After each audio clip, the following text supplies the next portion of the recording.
senhores, beleza? Professor Breno aqui. Pessoal, sejam todos muito bem-vindos à minha aula. Hoje nós vamos falar de algumas coisinhas importantes aí para o estudo de vocês na área de Física. Você que está acompanhando aí o teu livro aí, pessoal, Física aí, capítulo 6, livro 1 ainda, tá certo? Página 190. Para nós fecharmos o conhecimento ligado ali a movimentos, precisamos falar desse ponto super importante. Então, já pega um caderno aí, pega uma caneta, vamos anotar que hoje a aula é super importante. Beleza? Vem cá. Pessoal, seguinte. Vamos comentar hoje sobre dinâmica. Até agora, você aprendeu, você entendeu como funcionam os movimentos e só, tá? Você aprendeu algumas variáveis como espaço, velocidade, aceleração, tempo, por aí vai, tá? Você se preocupou até agora em somente definir essas variáveis, só, tá? Espaço, velocidade, por aí vai, tá bom? E daí nós definimos movimentos uniformes e movimentos variados. Lembra disso? Lembra, né? Pois bem, agora a nossa preocupação e o nosso foco agora é saber o porquê que os corpos se movimentam. É saber qual é o motivo, qual é a causa, qual é a ação que faz um corpo se movimentar. E pela tua lógica, pelo teu raciocínio aí, claramente, se um corpo se movimenta, se um corpo ele entra em movimento, é porque ele possui claramente o quê? Uma força. E esse é o foco do estudo da dinâmica, tá bom? Então vamos definir o ideal de força hoje. Vamos trabalhar com ela, falar das famosas leis de Newton, tá certo? E aí fechar esse ideal de estudo dos movimentos. Beleza? Tranquilão? Então já sei muito bem que para um corpo entrar em movimento ou entrar em repouso, né? Mudar o seu estado de movimento para repouso ou de repouso para movimento, ele tem que ter por obrigação uma força. Mais uma vez, para você. Para um corpo sair do movimento para o repouso ou do repouso para o movimento, tem que ter uma força, tá? É obrigatório acontecer isso aí, porque a força ela vai ser a ação necessária para o corpo mudar de estado. E quando eu falo mudar de estado, não estou falando em mudar de estado de sólido e gasoso, tá? Eu estou falando de estado, estou falando em movimento e repouso, que já definimos como fundamentar o movimento repouso através de referenciais, beleza? Dá uma revisão disso aí. Então já sei que uma força ela vai estar aplicada no corpo, fazendo ele se movimentar. Primeiro ponto importante, observa que essa força, pessoal, a força, ela é uma variável, ela é um fator físico vetorial, tá? A força é um termo vetorial, tá bom? E vetorial é um fator que vai depender de três coisinhas, tá? Tudo que é vetor depende de três coisinhas: módulo, direção e sentido. Vamos já falar sobre isso aí, beleza? Então, a força está aqui aplicada. Essa força, pessoal, ela depende de duas coisinhas muito importantes, tá certo? Ela depende muito de duas coisinhas. Ela depende da massa do corpo, né? Vamos depois falar sobre isso aí. E também depende da aceleração do corpo, que você já sabe como se calcula uma aceleração média, que nós já vimos lá em movimento variável, beleza? Alguns tempos atrás, alguns séculos atrás, nós tivemos uma grande discussão de pensamento entre duas pessoas muito importantes que você talvez conheça por nome, né? O famoso Aristóteles e Galileu Galilei, tá? O que acontecia? Aristóteles achava que todo o corpo ele tendia ao repouso, tá? E que todo o corpo ele só se movimentava, ele ficava se movimentando se tivesse força, tá? Ou seja, para Aristóteles, um corpo ele só continuava se movimentando se tivesse sobre ele uma força aplicada. Galileu vai vir e vai dizer o seguinte: não, peraí, não é assim. Para um corpo mudar o seu estado, entrar para o movimento ou entrar para o repouso, tem que ter força, beleza. Agora, para manter esse movimentando, não precisa necessariamente de uma força. Como assim? Quer ver? Eu tenho aqui um ponto super importante, grava isso, tá? Se o corpo se encontra em movimento uniforme, lembra, movimento uniforme é o quê? Velocidade constante e aceleração zero, correto? Se o corpo entra em movimento uniforme, ele não depende de força para manter o seu movimento. É lógica. movimento uniforme não tem aceleração. Se não tem aceleração, ó, não tem força. Então, para manter, olha a palavrinha, para manter o movimento uniforme, o corpo não depende de força. Quer ver um exemplozinho? Olha aqui, ó, o satélite em órbita. Os satélites em órbitas, eles estão lá, ó, para sempre. Eles estão em movimento uniforme, eles estão a vácuo, não tem atrito lá. Eles estão lá em movimento para sempre, em movimento uniforme. Pergunta, para o satélite ficar se movimentando, tem alguma coisa empurrando ele? Não, ele está no movimento contínuo. Beleza? Agora, se o meu corpo se encontrar em movimento variado, que tem aceleração, ele sim vai depender de uma força para manter o movimento. Beleza? Tranquilão? Repara, mais uma vez, ó, para o corpo entrar em movimento, tem que ter força. Para um corpo manter o movimento, nem sempre precisa de força. Beleza? Se for uniforme, não precisa. Se for variado, precisa. Beleza? Então são dois verbos muito importantes: entrar e manter. Para entrar, tem que ter força. Para manter, nem sempre. Depende do caso. Tranquilão? Vamos ver agora a questão vetorial da força, tá? A questão vetorial da força. E daí nós vamos entrar também nas leis de Newton. Beleza? Te vejo já. Pessoal, é o seguinte, estamos de volta. Beleza, pessoal? O que nós vamos fazer agora? Nós vamos fazer uma avaliação da força como uma relação vetorial. Eu te falei que a força ela é um vetor, tá? O professor, o que seria vetor, o que seria vetorial? Simples, tá certo? Vetorial, pessoal, que vem do termo vetor, né? Vão ser uma espécie de setas segmentadas. Por exemplo, aqui, ó, tá vendo as setinhas aqui, ó?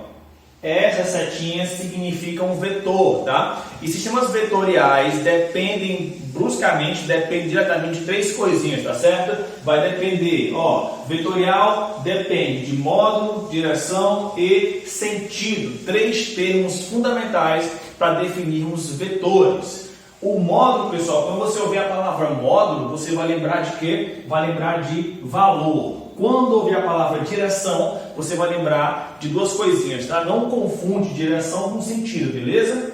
A direção, ela é horizontal ou vertical, tá certo? O sentido, pessoal, é direita, esquerda, cima ou baixo. Então não confunde direção com sentido. Por quê?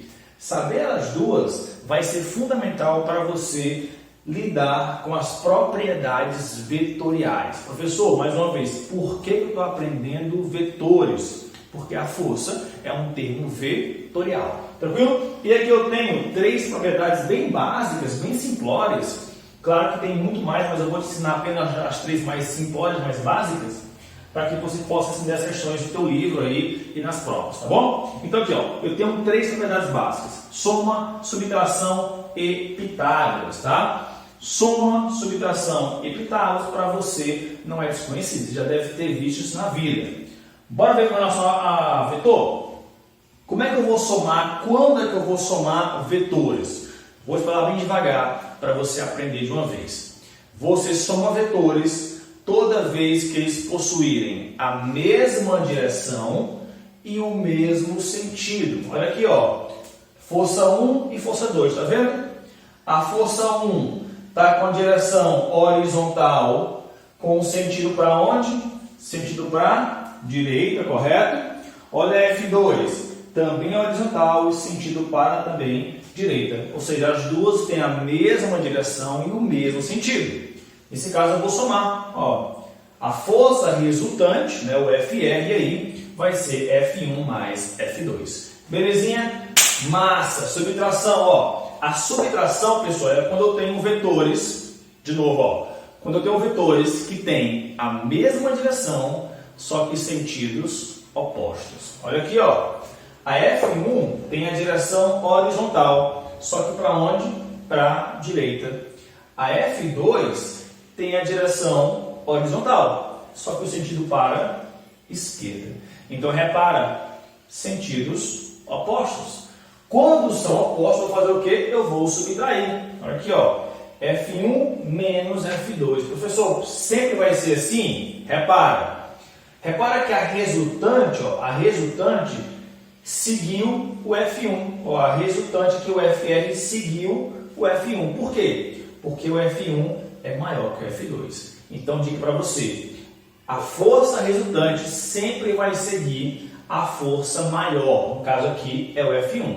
E a subtração é sempre o maior menos o menor. Então, F1 menos F2. Se aqui F2 fosse maior do que F1, primeiro, a resultante ia ser para lá. Segundo, ia ser F2 menos F1. Beleza? Tranquilão? Então, soma, subtração. Professor, e onde é que vai entrar Pitágoras nesse jogo? Simples, pessoal. Toda vez que você pegar vetores, forças vetoriais, que formarem entre eles um ângulo de 90 graus, você vai aplicar Pitágoras. Tá bom? Então aqui, ó. Lembra de Pitágoras? A ao quadrado, B ao quadrado, C ao quadrado. Lembra disso aí, matemática básica? Então, aqui, ó, FR ao quadrado, que é a força resultante, F1 ao quadrado mais F2 ao quadrado. Repara, tu só vai usar isso aqui quando tiver ângulo de 90 graus, ângulos retos. Soma, subtração e Pitágoras. Essa é a questão mais visual da força. Nós já definimos o que é força na última aula, né? Vimos a aplicação dela, onde é que ela está presente ou não. Agora vimos a questão vetorial. Bem, já sei como é que ela funciona, agora eu vou aplicar ela nas famosas leis de Newton que você vai ver agora comigo, beleza? E estamos de volta, senhores. Acabamos de falar de uma relação vetorial ligada ali às forças, tá certo? O que nós vamos fazer agora? Simples, nós vamos agora analisar as famosas leis de Newton. Um dos maiores nomes ligados ao ideal de força vai ser Sir Isaac Newton, que você conhece muito bem. Professor, por quê? Porque foi Newton a peça final, a peça-chave aí para a equação da força gravitacional. Por isso que ele é tão importante aí, tão lembrado pela comunidade científica, beleza? Espero que você esteja sendo tão produtivo quanto Newton foi na época da pandemia lá em Londres, beleza? Então vamos lá. Seguinte, nós temos aqui, ó, 3 leis básicas aplicadas à força, tá? As famosas 3 leis de Newton. Primeira lei, pessoal, a primeira lei ela vai estar ligada à lei da inércia. Professor, o que seria essa inércia? Pessoal, a inércia ela é um termo físico que está ligado ao ideal de massa, tá? Ao ideal de massa, ao ideal também de repouso, beleza? Quanto mais massivo um corpo é, mais inerte, mais inércia ele possui. Tranquilo com isso aí? Então, a primeira lei, a lei da inércia, ela é uma lei fundamental que nós já comentamos na nossa primeira aula aqui, mas agora eu vou te colocar de um outro modo, de uma outra escritura, tá bom? Ela vai falar o seguinte, ó: todo corpo em movimento permanece em movimento. Assim também, né? Como todo corpo em repouso permanece em repouso, até que uma força mude o seu estado. Pessoal, o que isso significa para você? Ele fala o seguinte: isso é uma questão observacional. Ele observou o seguinte: todo corpo em movimento permanece em movimento, todo corpo em repouso permanece em repouso, correto? Se eu pegar esse piloto e colocar em cima da minha mesa e deixar ele lá, sem ninguém me encher, sem nada acontecer, esse piloto vai ficar lá para o resto da minha vida. Todo corpo em repouso permanece em repouso. Concorda comigo? Até que uma força mude o seu estado. Esse piloto só sai daqui se eu pegar ele e tirar, ou seja, se eu aplicar sobre ele uma força. Essa força vai mudar o seu estado. Lembra que a gente falou lá no início da aula sobre ideal de força? A gente falou, a força ela tem a função de mudar o estado dos corpos, de levar do movimento para o repouso, do repouso para o movimento. Beleza? Então, essa primeira lei está te falando essas ideias. Um exemplo muito comum que eu posso também te citar com relação à primeira lei é o fato de você perceber essa mudança quando você está no carro. Por exemplo, estou aqui no carro de boa, viajando, indo para casa, não sei e tal. Aqui no carro, o carro está em movimento. Concorda comigo? De boa. E daí o carro freia. Qual é a tua primeira ação? É ir para frente. Por quê? Todo o corpo em movimento, permanece em movimento, tende a permanecer em movimento, até que uma força mude o seu estado. Tá claro isso aí? Tá de boa? Tá de boa? Então essa é a primeira lei de Newton. Ela é apenas teórica, é apenas conceitual, mas aqui tem conceitos muito importantes que eu quero que você aprenda, que você entenda. Tranquilo? Segunda lei é a famosa lei fundamental, e essa aqui vai ser basicamente a primeira matematizada. É aqui que vai surgir a famosa equação de Newton, que é força igual a massa vezes aceleração. Tá bom? Então aqui nós temos força, massa e aceleração. Eu te falei na primeira aula que a força ela depende de duas coisinhas. Depende de massa e depende de aceleração. Aqui, ó. Então, força, massa e aceleração. Tá bom? A massa é em quilogramas, a aceleração metros por segundo ao quadrado e a força é em newtons. É uma coisa muito lógica. Professor, como assim? Como assim a força depende da massa e aceleração? Pensa comigo. Quanto mais massivo, quanto mais massa um corpo tem, você vai usar mais ou menos força para levantar ele. Me diz aí. Mais. Quanto mais massa, mais pesado ele é, mais força você vai usar. Concorda comigo? Então a massa e a força têm uma relação. Quanto mais leve o corpo for, menos força você usa. Concorda comigo? De boa? Agora bora fazer uma relação entre força e aceleração? Pensa comigo. Quanto mais rápido, quanto mais acelerado um corpo anda, ele possui mais ou menos força, mais força. Quanto mais velocidade, quanto mais aceleração, mais força eu vou ter. Agora, se meu carro, se meu objeto anda muito devagar, é porque ele possui o quê? Uma baixa força. Então, repara que força, massa e aceleração são termos que andam juntos. E isso, meu filho, é muito lógico. Beleza? Então, tá aqui a equação de força. Lembra que a equação de força é dada em newtons, claro, em homenagem ao Sir Isaac Newton, tá bom? A terceira lei, que é a última, é aquela mais fácil, só que cuidado com ela, tá bom? É a famosa lei de ação e reação que você pode usar na sua vida. Né? Para tudo tem uma ação, para tudo tem uma reação. Tudo que vai, volta. Isso você aplica na sua vida inteira, tá bom? O que ele está te falando de ação e reação? É exatamente isso. Se eu aplico uma força como ação, eu recebo uma força como reação. Tá? De mesma intensidade, só que sentido oposto. Preste atenção. Geralmente o pessoal lembra dessa frase, mas não lembra do final. Ó, ação e reação. Para toda ação tem uma reação de mesma intensidade, anota aí, tá? Para toda ação tem uma reação de mesma intensidade, só que em sentido oposto. Então é o seguinte, se eu aplico uma força de 10 newtons para aquela direção, tá? Para aquele sentido, eu vou receber uma força também de 10 newtons, só que contrária. Tá certo com isso aí? Tá certo? De boa? Então, sei lá, estou sem o que fazer, dei um murro na parede, ó, dei um soco na parede, com 50 newtons de força. Eu vou receber quanto? Eu vou receber também 50 newtons de força, só que em sentido oposto. Beleza? Um ponto interessante, ó, pessoal. Essa ação e reação ela só acontece em corpos diferentes, em 2 ou mais corpos. Não tem como você fazer ação e reação em um corpo só. Um corpo sozinho não faz ação e reação. Só faz ação e reação se for 2 corpos ou mais. Tranquilo? Então, sei lá, uma bolinha em uma parede, a sua mão em a parede, 2 carros, 2 corpos sempre vão gerar essa ação e reação. Beleza? Sempre lembra da mesma intensidade, só que sentido oposto. Tranquilão? E aqui fechamos as 3 leis de Newton, que são bem básicas para você. Para fechar esse conteúdo, falta falarmos somente do ideal de tipos de força. Né? Força de tração, força elástica, força normal, força-peso, que são as forças bem básicas da gente estudar. Tá certo? Vamos ver ela agora e a gente fecha esse conteúdo de boas, beleza? Então, olha aqui o próximo quadro. E estamos de volta, pessoal. Para a gente fechar esse conteúdo, falta falarmos apenas desse conceito aqui, que é definirmos os tipos de força. Já definimos o que é força, já definimos a sua relação vetorial, já definimos as 3 leis de Newton e agora vamos definir os tipos de força. Nós temos vários tipos de força, tá? Muitos tipos de forças mesmo. Só que eu vou te apresentar 4 forças básicas necessárias para você fazer qualquer análise física de uma situação que envolva força, beleza?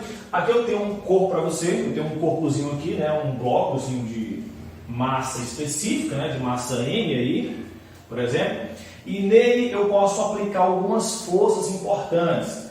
Vamos ver cada uma delas para a gente trabalhar de pouquinho? Vamos lá. A tração, pessoal, tração, toda vez que você ouvir tração, tração é força, tá? E essa tração, essa força, ela é sempre aplicada aonde? Aplicada aos fios, tá certo? Aplicada aos fios. Então, nesse corpo, onde é que tem fio aqui, pessoal? Aqui, não é isso? Ó. Aqui tem uma tração. Concordam comigo? Concordam comigo? Tração vai estar aqui. Deixa eu botar outra cor aqui para você.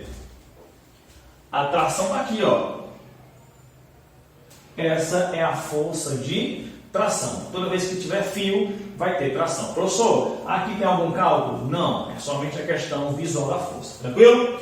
A força peso, pessoal, essa é uma das mais importantes, uma das mais fáceis de você analisar, tá certo? Todo o corpo tem peso. E esse peso é aquela força que te puxa para baixo, que te puxa aí a favor da gravidade. Então o peso, pessoal, é a força para baixo, correto? Lembrando que peso, ó, é massa vezes gravidade. Massa vezes a famosa aceleração da gravidade, que vale aí aproximadamente 10 metros por segundo ao quadrado. Pessoal, isso aqui é uma aceleração, beleza? Então, é a da gravidade aí, tá bom? Essa força-peso, ela é uma das mais importantes, então eu vou botar aqui como uma observação importante para você. Todo corpo que tem massa também tem peso. Beleza com isso aí? Terceira força, senhores, a normal. Professor, o que seria a força normal? 2 pontos importantes. A força normal, pessoal, ela é sempre uma força perpendicular ao corpo, ou seja, ela sempre forma um ângulo de 90 graus com o corpo, sempre, tá? Sempre. E ela depende do contato. Como assim, professor? Essa força normal, ela só vai aparecer quando um corpo tiver contato com o solo ou com a superfície. Por exemplo, esse corpo aqui, esse bloquinho, ele está aqui, ó, sobre uma superfície, tá vendo aí? Então aqui eu vou ter uma força normal para cima e, ó, 90 graus, perpendicular. Professor, então quer dizer que só tem o mão se tiver contato, se tiver solo, se tiver piso? Sim, verdade, ó. Vou te dar aqui um exemplo muito claro, ó. Eu tenho aqui, ó, 2 copos, 2 exemplos. Essa bolinha que está no ar e essa bolinha que está no chão, no solo. Concordo? Tranquilo? Me diz uma coisa. Elas duas têm massa, tá? Elas duas têm massa.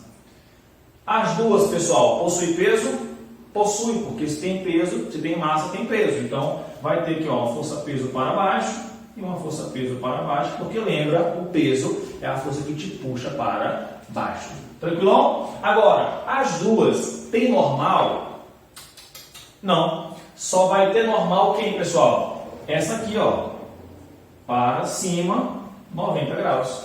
Essa aqui, por quê? Porque somente essa bolinha tem contato com o solo. Essa aqui não tem contato com o solo, não tem contato com nada, não tem nenhuma superfície nela. Então, aqui nós não teremos força normal. Tranquilão? Professor, para cálculo normal, tem que ter equação? Não, também é conceitual, é questão de observação. De boa, para poder fechar, vamos aqui aplicar aqui, pessoal, a famosa força elástica. O próprio nome já diz, se é força elástica, vai se aplicar onde?